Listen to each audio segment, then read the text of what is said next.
Bonjour et bienvenue à Pacte Pat. Alors moi c'est TK, Terry Kaufman, l'américain de notre petit groupe d'amis réunis par le rugby.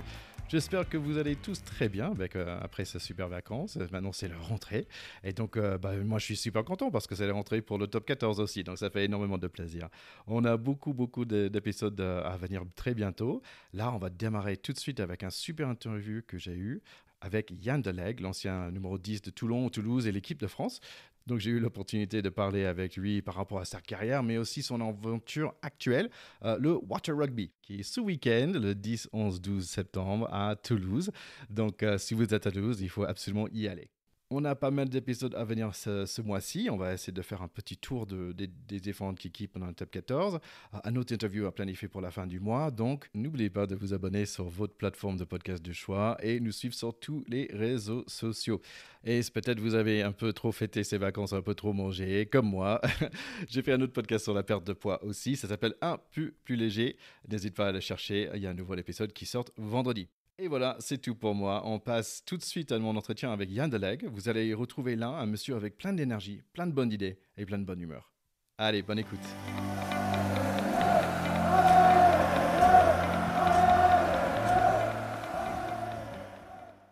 L'été n'est pas fini et même ça continue encore grâce à mon prochain invité. Je suis très content d'être là aujourd'hui avec Yann Delegue.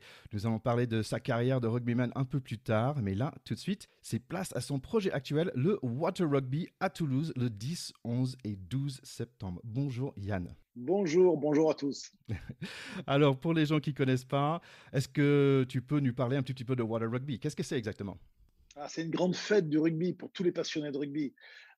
C'est vraiment, ça se passe donc le 10, 11, 12 septembre sur le port de la Dorade à Toulouse. Et le principe du jeu, c'est du rugby sur une plateforme flottante. Rugby à toucher 5 contre 5, pas d'embut, pas de touche, que l'eau pour délimiter le terrain. Et pour marquer les essais, il faut plonger dans l'eau, ce qui rend le truc très spectaculaire. Donc au-delà de ça, c'est aussi une grande fête du rugby. Pourquoi? Parce que dès le vendredi, il y a un tournoi des entreprises qui a lieu tout l'après-midi avec une grosse soirée derrière. Le samedi, le programme, c'est un tournoi au grand public pour tous les joueurs amateurs et joueuses amateurs, puisque les équipes, c'est mixte. Il peut y avoir des équipes de garçons, des équipes de filles, des équipes mélangées. Donc voilà. Après ça, il y a une initiation pour les enfants encadrée par des joueurs internationaux. Donc ça, c'est cool aussi parce qu'on pense aux petits. Et puis après, en fin de journée, le samedi et le dimanche, c'est le tournoi All-Star, le tournoi des légendes du rugby avec plus de 40 internationaux qui sont présents. Donc là, c'est un tournoi vraiment des joueurs très connus. Et dans ce format de joueurs très connus, il y a aussi effectivement du rugby féminin. Il y aura certainement Fanny Horta, il y aura 4-5 joueuses, en tous les cas au minimum, qui ont eu la médaille d'argent aux Jeux Olympiques de rugby à Ah, 7. Donc c'est super aussi parce que quand je dis c'est tout le rugby, c'est vraiment tout le rugby. Donc tous ceux qui y jouent de tous les âges, de tous les niveaux, mais aussi tous ceux qui viennent regarder le rugby, puisque c'est un village des partenaires avec plein d'animations. On va retransmettre le match Toulouse-Toulon et les autres matchs du top 14 sur écran géant. Il y a des food trucks pour venir se restaurer. Il y a une grande buvette pour boire quelques bières. Voilà, c'est vraiment une grande fête, c'est sympa, c'est un spectacle très familial et on attend encore beaucoup de monde à Toulouse à cette date-là. d'accord, ouais, donc le mieux c'est d'être sur place, j'imagine. Vous attendez combien de personnes? Généralement, on fait entre 20 et 30 000 personnes sur le week-end, donc c'est Waouh! beaucoup d'affluence. Ouais, parce qu'on a vraiment des porte-drapeaux très forts, tu vois, parce qu'il y a des grands joueurs qui viennent sur l'événement, à l'image d'un Vincent Clerc, d'un Du Sautoir, il y en a plein, Fabien Pelouse, Emile Tamac. Voilà. En plus, cette année, on va fêter les 20 ans du titre de 2001 où Toulouse avait été champion en 2001. J'avais la chance d'y participer. Donc, j'ai rappelé tous les copains. Donc, il y a les Fred Michel avec les Poitronneaux, les Jean Boyot et tout ça qui seront là. Donc, c'est vraiment génial aussi de retrouver les potes et tous des excellents joueurs qui sont sur cet événement. Ouais, il faut réserver ou quelque chose ou on peut... C'est gratuit en plus Ah, pour les gens. C'est ça qui est génial. pas superbe! Donc toi, est-ce que tu vas être sur le terrain aussi? Ouais, bien sûr, je vais être obligé de jouer un petit peu. Puis en plus, je suis toujours passionné. Alors, j'ai moins les jambes. Je garde encore un petit peu la technique individuelle. Mais oui, je vais jouer également avec les copains. D'accord, oui, donc pour toi, c'est une super occasion de garder le lien avec tes copains et revoir des copains, ou ennemis hein, d'ailleurs. Et pour nous, de les voir en vrai, ça va être vraiment superbe. Donc question, est-ce qu'il faut porter les petits slips là, comme à la piscine, ou est-ce qu'on peut jouer dans des shorts un peu l'américaine surfer? Alors, on a des tenues très adaptées pour le tournoi, donc on vient avec toutes les tenues qu'on offre aux joueurs. Mais cela dit, il y avait une équipe l'année dernière de joueurs amateurs qui avaient gagné, effectivement, avec le petit slip, mais bon, ils étaient gaulés, terribles, on voyait les abdominaux, Ouais, donc pas pour des vieux comme moi, c'est pas bon du tout. en parlant des abdos, donc moi, à plus de 45 ans et 115 kilos, est-ce que je pourrais participer, moi? Bien sûr, tu peux participer. Par contre, on verra peut-être moins tes abdos. Ou juste un grand. Donc, en parlant de ça, l'année prochaine, s'il y a des groupes qui veulent faire équipe, ça marche comment? En fait, on a une passerelle sur notre site internet pour pouvoir inscrire les équipes, pour pouvoir nous contacter, inscrire les équipes. Alors là, maintenant, alors qu'il est, il y a, toutes les équipes sont déjà engagées, on ne peut plus inscrire les équipes, mais pour l'année prochaine, effectivement, il faut nous contacter en regardant sur notre site internet, il n'y a aucun problème. Ok, parfait. Bah aussi, j'ai noté que vous soutenez aussi une association dont vous êtes vice-président, c'est Rugby French Flair. Est-ce que tu peux nous en parler un petit peu? Bien sûr, l'association sera d'ailleurs présente dans un stand lors du Water Rugby. Cette association-là, c'est plein de copains rugbyman qui avons monté cet assaut et on fait un voyage humanitaire une fois par an, ou au Sénégal, ou en Colombie, ou à Madagascar, et on va aider les enfants dans des situations d'extrême pauvreté. Donc on leur amène des vêtements, on leur amène de l'argent en aidant des associations locales à travers des projets qu'ils ont. Ça veut dire qu'on peut refaire des sanitaires, on peut faire une école, on peut faire un réfectoire, on peut faire des cuisines, des choses comme ça pour aider les populations locales là-bas en extrême pauvreté. Donc on fait ça depuis ça fait bientôt 11 ans qu'on fait ça. C'est une association qui marche très très bien. Vous pouvez d'ailleurs tous les uns et les autres aller donner des dons, puisque sur le site Hello Asso, si vous tapez Association Rugby French Fair, vous pouvez donner des dons à l'association pour ces enfants-là. Et c'est vrai que c'est une association qui prend son envol, qui se passe bien. C'est d'abord des copains du rugby qui ont décidé finalement de rendre au rugby tout le bonheur que le rugby nous a procuré. Ouais. J'aimerais bien un jour faire un épisode podcast sur, on va dire, ce rugby solitaire. Je trouve ça vraiment intéressant. Bien sûr. Et par exemple, il y a Serge Batsen Academy que nous aimons beaucoup sur ce Ouais. podcast. Il y a Rugby French Fair, ça peut être intéressant. Peut-être vous pouvez revenir à un autre moment pour en parler de ça. Donc, Water Rugby, j'invite à tous nos écouteurs de vous suivre sur les réseaux. Donc déjà, waterrugby.com, il y a sur Facebook, il y a Twitter, Instagram, YouTube et même Snapchat pour les jeunes. C'est vrai. Avant le Water Rugby, quand même, il y avait le tournoi de 6 stations dans les stations de ski, c'est bien ça? Ouais, ça a commencé comme ça. Ça a commencé même par des beach rugby. On a inventé les beach rugby à Sainte-Maxime au départ, il y a très longtemps, en 2003-2004. Après, on a fait des beach rugby à Bercy.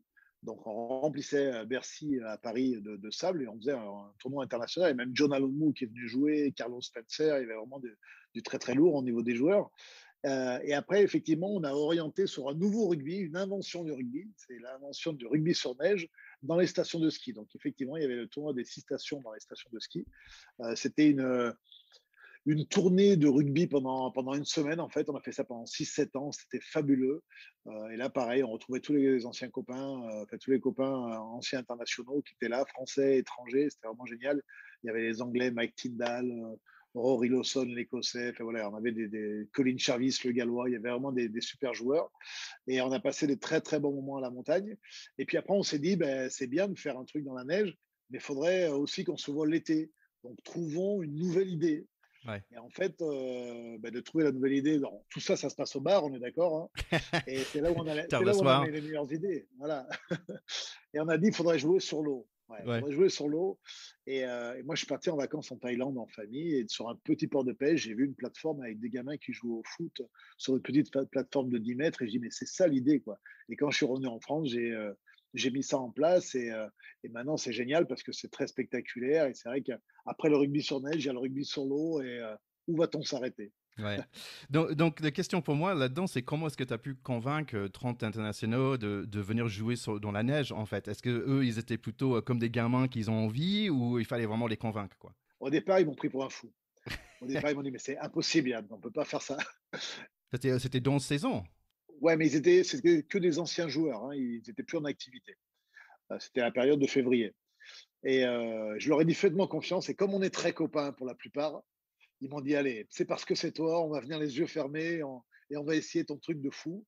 Et en fait, on s'est rendu compte très rapidement qu'on prenait beaucoup de plaisir, que le rugby était très jouable dans la neige, qu'on prenait beaucoup de plaisir, qu'il y avait beaucoup de monde qui venait nous voir jouer parce que c'était pendant la période de vacances scolaires. Et, euh, Et voilà, de se retrouver pendant 8 jours en tournée comme ça, dans les stations de ski, c'était juste des moments inoubliables pour chacun de nous, quoi. J'ai vu des clips sur YouTube, ça a l'air super sympa. Quand le monde redevient normal, est-ce que ça va se refaire? Mais je sais pas encore. Après, tu sais, c'est un événement qui coûte de l'argent, donc il faut trouver des partenaires pour pouvoir le faire.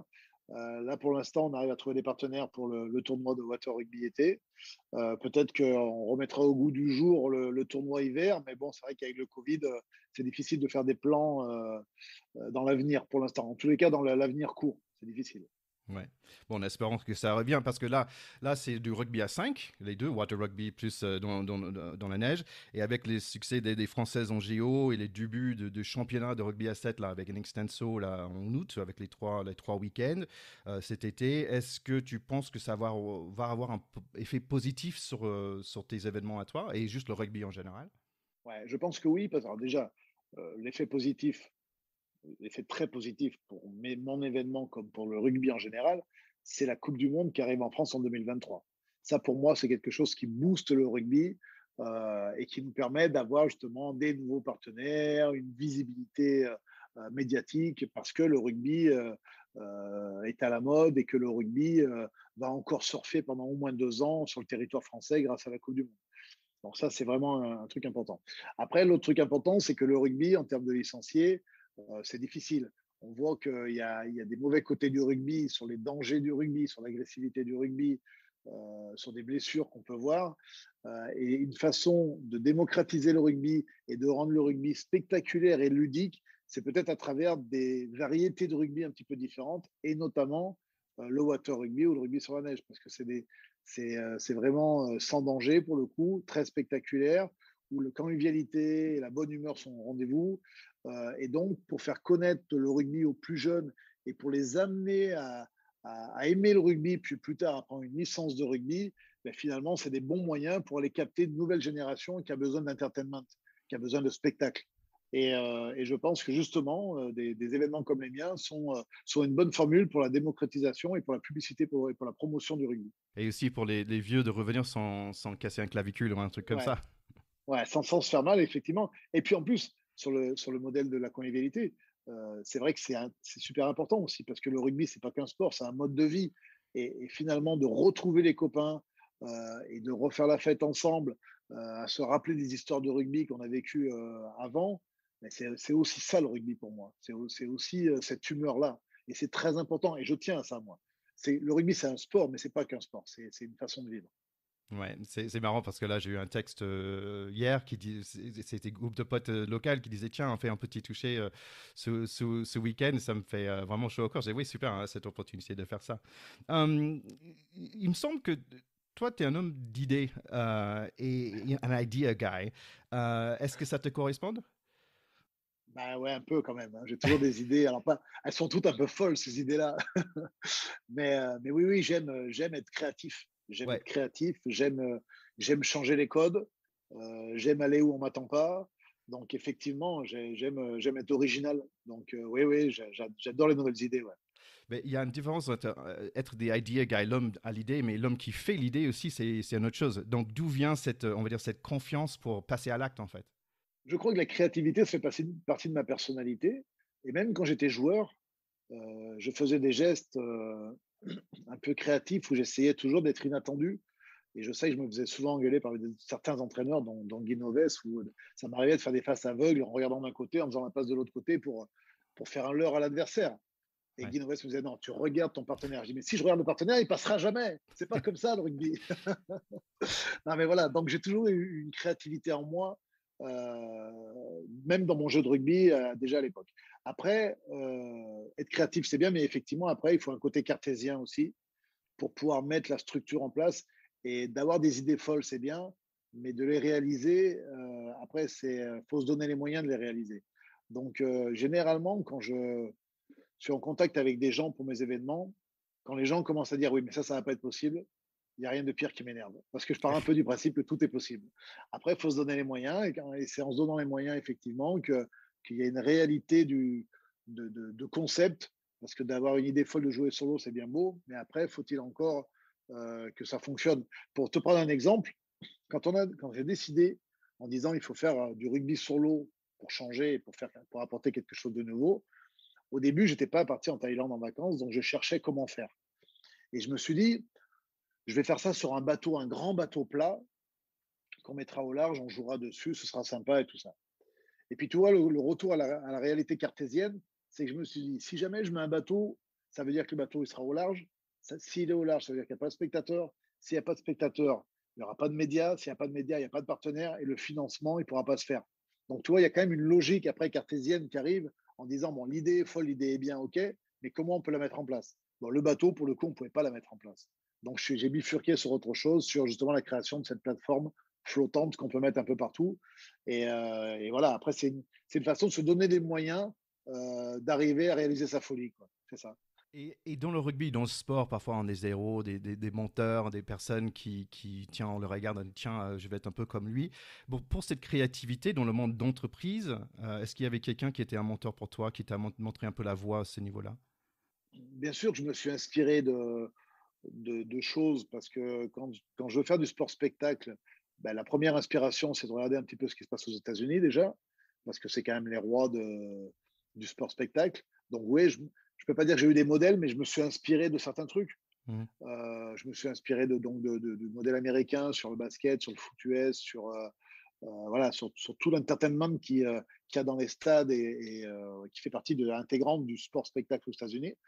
Après, je me suis aussi inspiré du rugby à 7, des tournois de rugby à 7, puisque le tournoi à 7, c'est vrai qu'il y a cette humeur un peu de folie, de convivialité, de côté fun, quoi. Donc, c'est là où je veux aller, donc je me suis inspiré. Après, je ne peux pas dire que j'ai eu un modèle très particulier, voilà, je me suis inspiré aussi de ce que j'aimais. Ouais, et j'ai l'impression que toi, en tant que 10, tu es au milieu de tout le monde. Et là, dans la personne qui organise ces événements comme ça, en fait, c'est assez similaire, cette rôle Bien sûr. d'être le 10, en fait. Tu es le 10 de ces événements-là. Ouais, mais c'est exactement ça. Moi, j'aime prendre les choses en main, j'aime être leader de mon équipe, comme j'aime être leader de ma société, de mon entreprise quand je fais ces événements-là. Effectivement, il y a cette créativité, mais il y a aussi le côté de allez, suivez-moi les copains, on va faire un truc de ouf, quoi.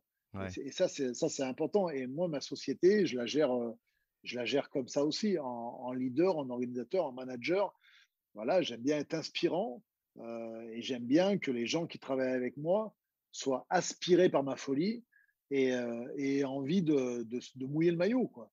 Mais ça, c'est ce que je vais y mettre moi, c'est le discours que je vais avoir avec eux qui va faire que je vais les amener avec moi. Mais pour moi, c'est super intéressant. Toi, sur l'événement du Water Rugby, j'ai 90 personnes qui travaillent avec moi Ouais. pendant les 3 jours. Mais toutes ces personnes-là, elles ne nous comptent pas les heures, quoi. Et elles ont envie que l'événement soit beau parce que c'est pas mon événement, c'est notre événement, c'est le leur autant que le mien. Et donc, c'est ça qui nous pousse aussi à réaliser des trucs incroyables.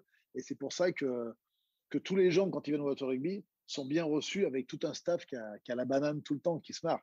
Et ça, pour moi, c'est très important. Quand on fait des événements comme ça, de service, pour donner du plaisir aux gens, nous, on va chercher des sourires. Et pour aller chercher des sourires, il faut en donner, quoi. Ouais, j'adore cette expression parce que c'est très important dans la vie. Le plaisir, le sourire, c'est comme ça que ça fait vibrer et des gens, en fait. Si nous, on vibre, les gens autour de nous, ça va vibrer aussi. Ouais. C'est beau parce que j'entends, en fait, cette expérience de rugbyman aussi tu as amené ce passion qui était là sur le terrain. Tu la ramènes aujourd'hui dans tout ce que tu fais et je Ouais. trouve ça magnifique. Est-ce que... Mais tu sais, ma formation, ma vraie, alors j'ai fait un peu des études et tout, mais ma vraie formation d'homme, elle s'est faite au rugby. J'ai commencé le rugby, moi, à 5 ans. Je mettais du coton au fond de mes chaussures parce que j'avais pas des crampons à ma taille. Toi, pour te dire, mon père jouait au rugby, mon grand-père maternel jouait au rugby. On ne parlait rugby à la maison tout le temps, tout le temps, tout le temps. Et j'ai été élevé dans ce rugby pour les autres, c'est-à-dire jouer pour l'autre. J'ai jamais levé les bras quand j'ai marqué un essai. Par contre, j'ai levé les bras souvent quand j'ai fait quelque chose qui a permis à un coéquipier de marquer. Pour moi, l'essence même de ce sport, c'est la collectivité, la complémentarité. Donc, si tu veux, je me suis construit là-dedans, dans ce rugby-là. Moi, j'étais un gosse, j'étais très, très timide dans les jupes de ma mère. Et j'arrivais sur un terrain de rugby et je changeais de personnalité. Je devenais leader et là, j'étais dans mon élément. Hmm. Mais finalement, je me suis nourri de tout ce que j'ai appris au rugby ben, pour me construire. Et quand je dis me construire, c'est à titre individuel, mais aussi par rapport à ma société et aux événements que j'ai fait aujourd'hui. Ouais. Ouais, mais c'est pas toujours évident de faire cette étape. Et là, tu avais dit que tu avais fait des études aussi. Et en fait, on a quelque chose en commun. Moi, je suis retourné à 40 ans faire un Pareil. master's et je pense que toi aussi. Est-ce que tu peux me dire rapidement qu'est-ce que ça t'a apporté en fait? Je sais que pour moi, ça m'a apporté un certain confiance, avec le diplôme déjà, et aussi ce côté théorétique que j'avais pas forcément. Je suis plutôt dans l'action et dans l'émotion et dans le partage. Et aussi ces côtés recherche et théorie que j'ai beaucoup aimé. Qu'est-ce que ça a apporté pour toi de retourner aux études? Ben, un petit peu comme toi, effectivement, ça a garé de la confiance. J'ai pu mettre des mots sur des sentiments que j'avais dans ma façon de travailler. Donc, effectivement, l'aspect théorique a été important.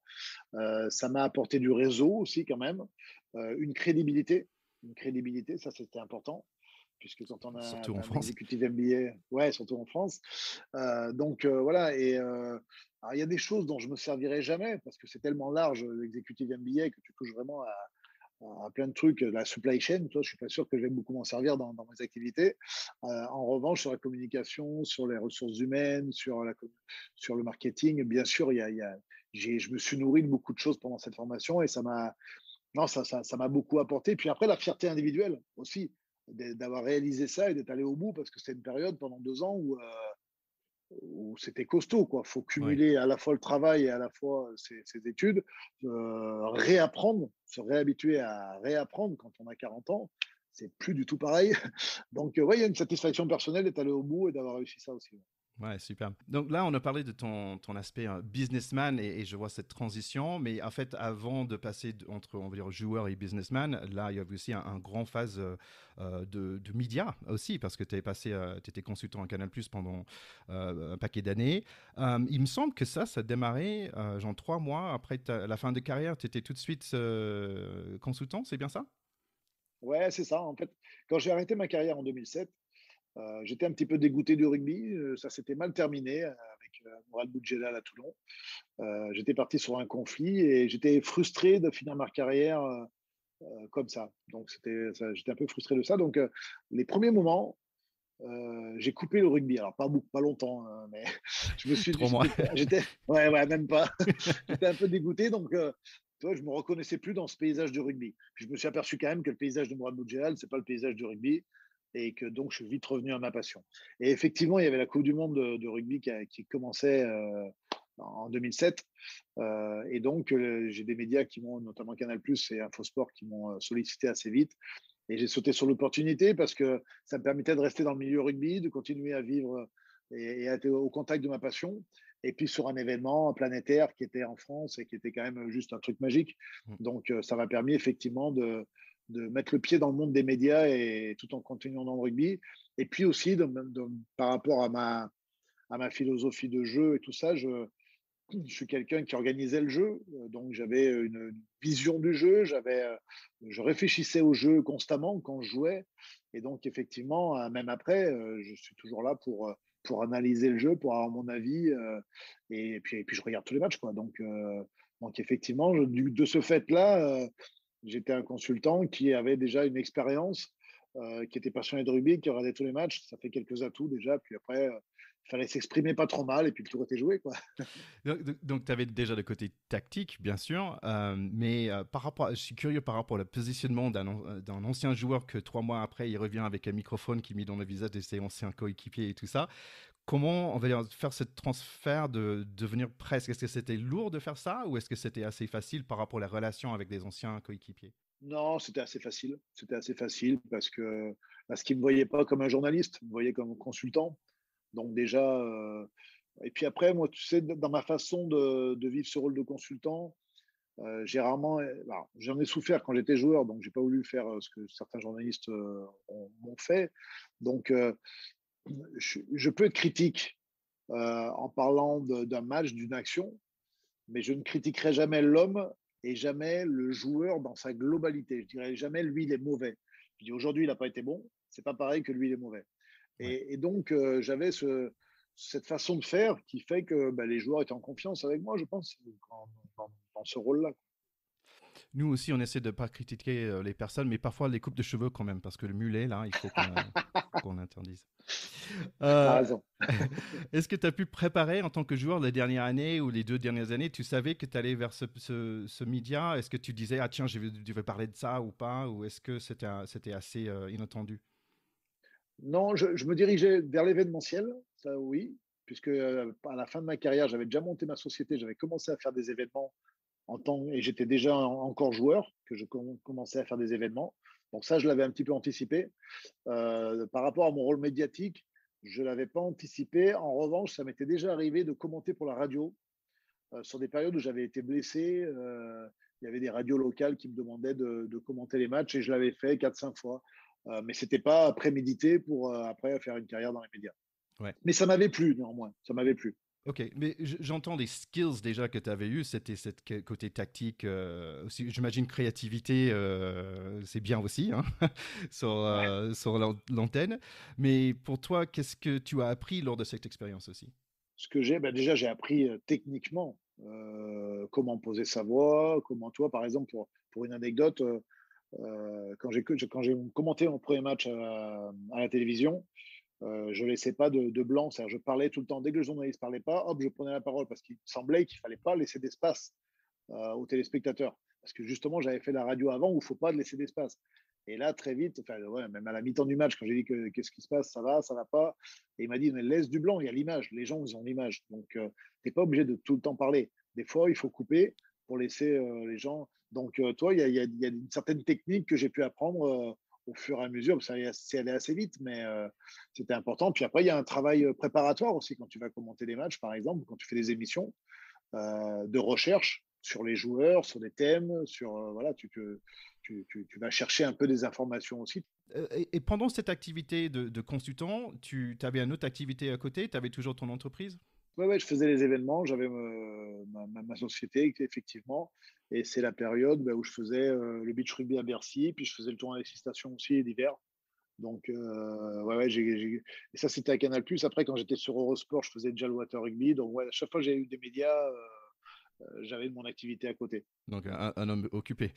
Je Ouais, voulais un homme occupé et passionné. Donc, du coup, tellement passionné que dans ma vie, j'ai l'impression de pas trop travailler, en fait. Bah, c'est une bonne chose, c'est ce qu'on souhaite à tous. J'aimerais bien parler de 15 de France rapidement.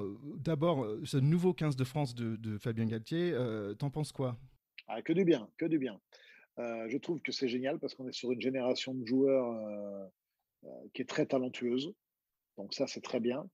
On voit qu'il y a beaucoup de jeunes joueurs qui éclatent au niveau du rugby français. Donc ça, c'est génial. On l'a encore vu en Australie, hein, où tu vas avec une équipe 2, voire 3, et tu as encore des bons joueurs qui arrivent à performer. Donc ça, c'est plutôt la très bonne nouvelle. Donc ça veut dire aussi que tout ce qui a été mis en place par la Ligue nationale de rugby sur les GIFs, sur la formation française, ça a mis du temps à donner ses fruits. Mais aujourd'hui, on se rend compte que finalement, c'est assez efficace sur cette génération-là. Donc c'est plutôt très bien. Et après, je pense qu'en même temps qu'il y a cette génération nouvelle qui est géniale, je pense qu'il y a Ibanez et Galtier qui ont réussi à insuffler un nouveau souffle à notre équipe de France dans leur manière d'appréhender le rugby, le management. Et c'est vrai qu'ils ont recentré sur l'état d'esprit, peut-être qu'on avait un peu perdu, notamment sur des interviews individuelles des joueurs pour faire passer un message et pour leur dire que l'équipe de France, c'est quelque chose qui est incroyable, que ça se mérite et que c'est pas un dû et qu'il faut une motivation profonde, une fierté profonde pour faire partie de ce groupe de l'équipe de France. Et je pense qu'ils ont réussi à mettre un état d'esprit très fort dans cette équipe de France, mélangé au talent des joueurs. Et aussi après, ils ont réussi à avoir un gros niveau d'exigence et de performance dans leur façon de coacher, en prenant des spécialistes des postes, en prenant des gens très pointus. Et j'ai l'impression que cette équipe de France vit bien ensemble, au-delà de bien jouer ensemble.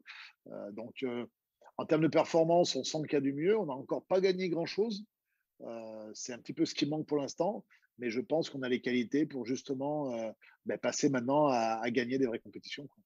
Ouais. Ouais, nous, on est aux anges avec cette équipe. De voir ce qu'on a fait en Australie, par exemple, j'adore découvrir des nouveaux joueurs. J'adore voir que vraiment on commence get over the hump en anglais, ils appellent ça, cette idée de tiens, on commence à gagner des petits matchs où on aurait peut-être perdu avant. Je trouve ça superbe. Ouais. Donc, toi, tu avais parlé de Fabien Galtier et Ibanez. Tu avais pu jouer avec les deux en équipe de France? Ouais, j'ai joué avec les deux. Ben, Raphaël, il a mon âge. Donc on était champion du monde junior ensemble, tu vois, donc on s'est croisés tout au long de notre carrière. Et Fabien, on a joué un peu contre aussi Stade Toulousain Colomiers à une époque, tu vois, c'était la rivalité. Mm. Et puis on a joué un petit peu en équipe de France ensemble. Et ouais, c'est deux copains. Ouais. Donc, toi, tu as eu 20 sélections dans l'équipe de France. La première était en 94, mais notamment, il y avait 8 en 2005, donc qui était 11 ans plus tard. Je suis curieux par rapport à ton ressenti à ce moment-là. Est-ce que tu étais vraiment plutôt content d'être parti de l'équipe ou est-ce qu'il y avait, comment on dit en anglais, un chip on your shoulder, un peu de dire, je vais vous montrer ce que vous avez manqué, quoi. Ouais, ben, forcément, j'ai eu une carrière très longue en équipe de France avec plein de périodes où j'y étais pas. J'ai eu beaucoup de blessures importantes qui m'ont tenu éloigné de l'équipe de France sur des périodes où il me rappelait, où j'ai eu des blessures. Donc, j'ai fait pas mal d'allers-retours. Et en 2005, effectivement, quand je reviens, euh, je suis revanchard, oui, mais envers moi-même, pas envers l'équipe de France, parce que c'est même pas les mêmes coachs, hein, en fait. Donc, c'est une autre aventure. Mais je suis revanchard parce que j'ai envie de prouver plein de choses, effectivement, mais avec une grande détermination, une grande motivation. Parce que quand j'ai eu mes premières sélections en 94-95, j'étais un très jeune joueur. Donc, j'étais, si j'étais là, c'est que j'étais déjà un bon joueur, mais je pense que j'ai beaucoup progressé dans toute cette période-là. Et quand je suis arrivé en 2005, j'étais un bien meilleur joueur que je n'étais au début de ma carrière. Et donc, j'avais aussi une relation de confiance en moi qui était beaucoup plus forte que dans mes premières sélections. J'étais un leader de jeu au Stade Toulousain, qui était un des meilleurs clubs européens et français. Donc, ouais, j'avais de la confiance en moi et ouais, j'étais dans une bonne période de ma vie sportive. Bon. Plus dans le rôle de papa, on va dire. Ouais, plus mature, ouais, exactement, mais avec une équipe plus mature aussi, puisqu'il y avait justement des Fabien Galtier, des Fabien Pelouse, des mecs comme ça de mon âge, avec des jeunes aussi qui arrivaient. Oui, on avait des rôles de leader, des rôles de. Ouais, on avait la trentaine, quoi, dans ces piles-là, où tu te sens bien dans ta carrière sportive, parce que tu n'es pas usé par le temps encore, et en même temps, tu as suffisamment d'expérience pour être maître de tes décisions et maître de ton rugby. Ouais. Donc, 29-30 ans, c'est des périodes où tu es au top de ta forme, normalement. En restant sur cette idée des 15 de France, est-ce qu'il y a une action ou essai préféré avec les Bleus? Bah, bon, il y a deux moments particuliers pour moi. Il y a ma première sélection en Écosse, où j'ai la chance de jouer à côté d'un monstre sacré du rugby. C'est-à-dire que là, je suis assez jeune, j'ai 20 piges, et à côté de moi, il y a Philippe Sella. Et 3 ans avant, je suis chez mon grand-père, j'ai le poster de Philippe Sella dans ma chambre, et je regarde l'équipe de France. Et là, je me retrouve à côté d'un mec comme ça pour jouer. Donc, autant dire que le plaisir est énorme, la fierté est énorme.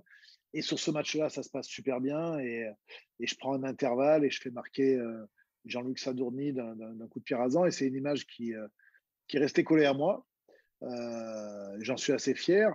Et c'est un souvenir magnifique. Donc il y a ce moment-là, forcément. Et puis l'autre moment aussi incroyable quand on parle d'essai, c'est l'essai du bout du monde en 94 contre les All Blacks, où on gagne le deuxième test contre les Blacks, ce qui est historique. Et cet essai est tellement magique, magnifique. Et je joue un rôle dans cet essai. Et donc forcément, c'est des moments qui m'ont marqué et qui ont marqué, je pense, les passionnés de rugby en France. Donc, mais tu vois, c'est révélateur de ma personnalité de rugby parce que les deux essais dont on parle, c'est pas des essais que j'ai marqués. Hein. C'est pas moi qui les ai marqués en vrai.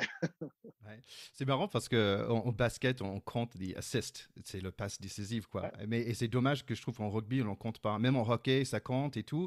Et je trouve ça vraiment dommage. Ça devrait être quelque chose vraiment dans les stats. Je trouve que le rugby en général, la raison que le foot américain, le basket, le baseball et tout ça, c'est hyper connu aux States aussi, c'est parce qu'il y a des chiffres quelque part. Ouais. Et je pense que le rugby, c'est dommage qu'il y a moins de chiffres. Et ça, pour moi, c'est un chiffre qui est super important de passe décisive en rugby. Tu as raison, mais est-ce que la passe décisive, c'est la dernière passe? Parce que ça peut être la 15e passe avant. C'est ça au rugby. C'est tellement un sport collectif que peut-être que le talonneur qui est en position de relayeur, qui fait faire une passe de 10 mètres à un joueur qui a un trois quarts centre qui se retrouve ici, c'est un exploit qu'il a fait parce qu'un talonneur qui fait une passe de 10 mètres comme un demi-mêlée, c'est peut-être grâce à ça que 30 ou 40 secondes après, et puis 8 ou 9 passes après, il y a eu essai. Donc, c'est quoi le moment, en fait, c'est le fait que tout le monde joue juste au même moment qui fait que. Donc, donc à mon avis, s'il y a 10 passes avant un essai, ben c'est 10 assists, tu vois, c'est 10 passes décisives avant, quoi. C'est super bien dit. On voit tout de suite ce côté analytique, technique que tu vois. J'aimerais bien parler de ce poste de 10 parce que j'ai jamais interviewé un 10 avant et il me semble que c'est celle qui passe le ballon. Hein, mais moi, j'ai joué pilier, bien sûr. Est-ce que c'est parfois difficile de s'adapter à un nouveau 9, par exemple? Non, difficile, non, mais il faut beaucoup d'échanges, beaucoup de communication avec ton numéro 9. Le numéro 10, c'est quelqu'un qui parle peut-être le plus sur le terrain. C'est-à-dire qu'on est toujours en train d'annoncer les combinaisons, on est toujours en train de communiquer avec son numéro 9, parce que le numéro 9 est plutôt en charge de la stratégie des avants, le numéro 10 de la stratégie des arrières et de la globalité du jeu. Et donc, il y a un échange permanent. Donc, faut se mettre d'accord avant les matchs, bien entendu, pour savoir quelle stratégie on va adopter, et aussi pendant les matchs. Mais moi, j'ai toujours eu des très bons rapports avec les numéros 9, avec tous les numéros 9 que j'ai joués, parce que quand tu es clair et que tu communiques, il n'y a pas de raison que ça se passe mal, quoi. Est-ce qu'il y avait un 9 en particulier où tu disais, bah tiens, on est vraiment dans le même cerveau, nous deux là? Ah, je ne pourrais pas en sortir un en particulier parce qu'ils avaient tous des qualités différentes, mais on était tous tournés sur le jeu collectif. On avait tous cette envie de travailler pour l'équipe, en fait. Ouais.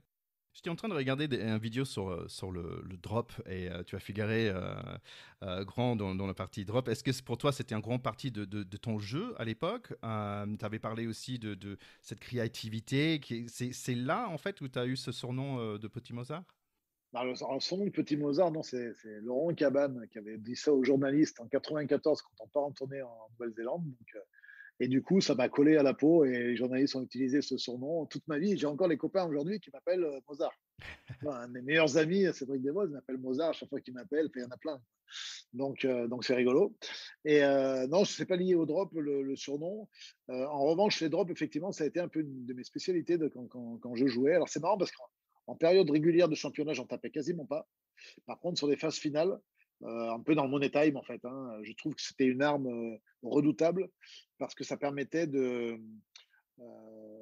Quand tu dominais avec ton équipe et que tu n'arrivais pas à marquer, ben, c'était une arme où finalement l'adversaire, s'ils défendent bien sur l'homme et que tu n'arrives pas à marquer des essais et qui sont plutôt disciplinés, tu n'as pas de solution de marquer au rugby, à part avec le drop.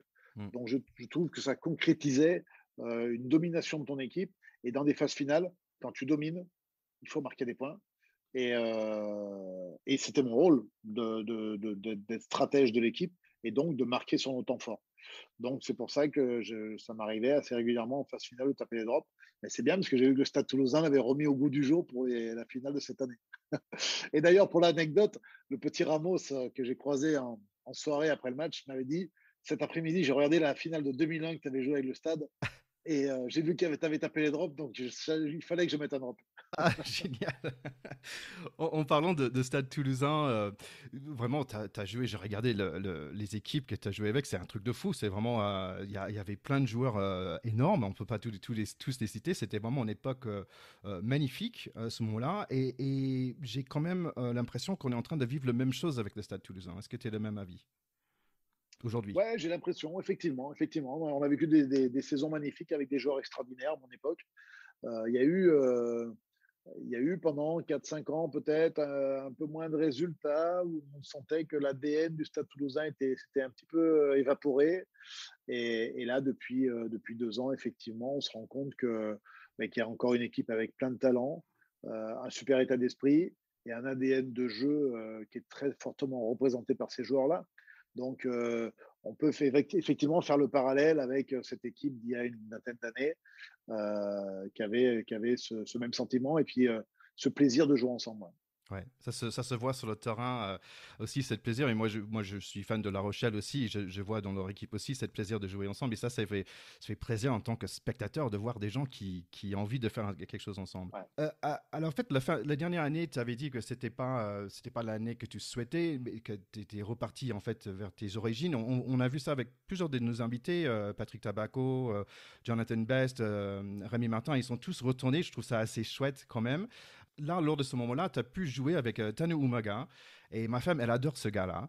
Et je me demande, est-ce que tu as un petit pépite, une petite histoire à raconter pour ma femme? Ah, non, Tana Umaga, moi, c'était un plaisir de rencontrer, de jouer avec ce joueur également. Ça a été pas un modèle parce qu'on est de la même génération, donc on s'affrontait, mais euh, j'ai toujours eu beaucoup de respect pour ce joueur et sa façon de jouer. Et lui avait ce respect aussi de ses partenaires. Donc, c'était génial.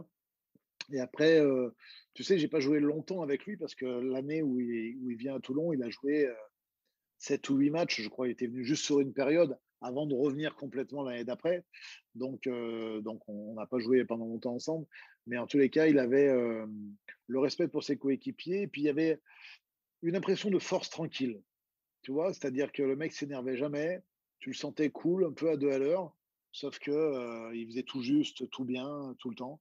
Et il avait une bienveillance en lui. Voilà, d'essayer de transmettre. C'est-à-dire que non seulement il jouait, mais il transmettait. Il était là en vecteur pour que les joueurs les plus jeunes s'inspirent de lui et suivent son modèle, mais avec beaucoup d'humilité. Donc Tana, c'était tout ça en dehors du joueur énorme qu'il était. Là, je parle vraiment d'un point de vue psychologique. Mais après, sur ses qualités rugbystiques, je pense que c'est même pas la peine d'en parler, tellement on est tous convaincus que c'était un joueur qui avait à la fois le physique et la technique, quoi. Ouais, ouais. Bon, merci. Je pense que ma femme va être contente. Là, j'ai juste trois dernières questions parce qu'en fait, j'aimerais bien passer plus de temps, mais j'ai envie de respecter ton temps aussi. Mais peut-être l'année prochaine, pour le prochain Water Rugby, tu peux revenir. On parlera un peu plus de ta carrière en tant que joueur.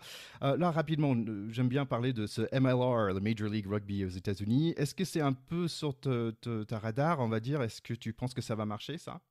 Mais j'espère, parce que déjà, il y a un potentiel, je trouve, pour faire des belles choses aux États-Unis avec le rugby. Donc, j'espère que ça va marcher. Après, c'est vrai qu'il y a le foot américain, enfin le foot US, qui est un petit peu sur la même plateforme quelque part, mais je pense qu'il y a la place pour que le rugby prenne une place importante. Et toi, il y a un truc qui pourrait être un booster, c'est peut-être une Coupe du Monde qui se joue là-bas, quoi. Hmm. Ça peut être un truc important pour le développement du rugby aux États-Unis et même mondialement, hein, parce que c'est très très fort si jamais le rugby avait une Coupe du Monde aux États-Unis. Ouais, il y a les All Blacks qui revient en novembre, donc je suis curieux de savoir si ça va être sold out ou pas. On a parlé rapidement de rugby féminin avant, donc tu as les femmes du set qui vont venir pour Water Rugby. Nous, on aime aussi, et en fait, cette année, avec des destinations un peu décalées, où il y avait des destinations, des femmes étaient après, moi, personnellement, j'ai beaucoup aimé. Qu'est-ce que tu as pensé, toi? Mais ça fait plusieurs années, moi, que je suis cette équipe féminine à 15, à 7 aussi, mais à 15. Et pareil, on a un bon état d'esprit. Et toi, j'étais au téléphone ce matin avec Fanny Hortin, qui vient de prendre sa retraite sportive et qui fait partie de ces joueuses charismatiques de l'équipe de France. Euh, et, euh, et elles ont changé d'état d'esprit ces dernières années. Et je pense elles ont vraiment mis un état d'esprit dans la performance, dans l'exigence, qu'elles n'avaient peut-être pas dans les générations précédentes. Et là, ça fait quelques années maintenant. Et quand on les voit jouer, on le ressent. Il y a cette âme, cette solidarité, cette envie de la gagne qui est très, très forte dans leur équipe. Et c'est bien parce que ça veut dire qu'on va avoir des résultats. Et moi, je pense qu'on a une belle équipe à 15 comme à 7. Et je pense qu'on peut être ambitieux parce que, bon, il y a d'autres équipes qui sont bien, l'Angleterre, la Nouvelle-Zélande aussi. Hein, mais de toute façon, à mon avis, on est déjà dans le top 3. Et après, à nous d'aller grimper encore plus haut, quoi. Mais c'est bien parce que elle donne un bon exemple du rugby que j'aime, c'est-à-dire la solidarité, l'agressivité, mais dans le bon sens, et la convivialité parce qu'on voit beaucoup de sourires. Et voilà. Et s'il y a des résultats, c'est bien parce qu'il y a de plus en plus de filles qui jouent au rugby. Donc, normalement, le niveau va monter au fur et à mesure.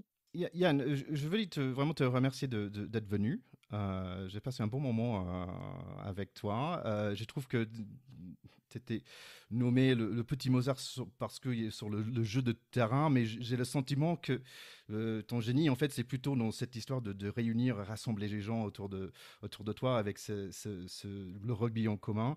Donc vraiment, merci beaucoup d'avoir partagé ce temps avec nous et aussi, bien sûr, pour tout le monde, aller suivre Water Rugby sur tous les réseaux car ça arrive très très vite. Ouais, merci à toi. C'était un plaisir d'échanger avec toi et je suis toujours passionné pour parler du rugby et des copains.